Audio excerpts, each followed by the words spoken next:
जागतिक महिला दिनाचं औचित्य साधत सरकारने एक मोठी घोषणा केली आहे। उपमुख्यमंत्री सुनेत्रा पवार यांनी विधानसभेमध्ये आज महिलांसाठी लवकर या लवकर जा ही नवीन योजना आखली आहे।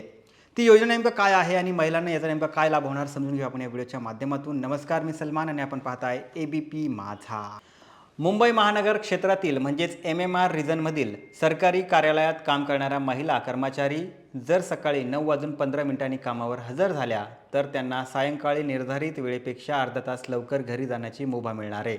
मुंबईतील गर्दी आणि प्रवासाचा वेळ पाहता राज्य सरकारकडून हा मोठा निर्णय घेण्यात आला आहे। यासोबत सुनेत्रा पवार यांनी विधान परिषदेमध्ये नोकरदार महिलांना केंद्र सरकारच्या धर्तीवरती 180 दिवसांची प्रसूती रजा मंजूर करण्यात आल्याची घोषणा केली आहे।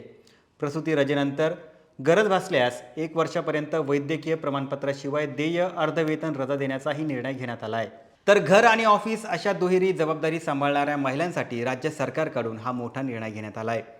सरकारने घेतलेला हा निर्णय तुम्हाला कसा वाटला आम्हाला नक्की कळवा आणि जास्तीत जास्त लोकांपर्यंत हा व्हिडिओ नक्की शेअर करा आणि पाहत रहा ABP माझा।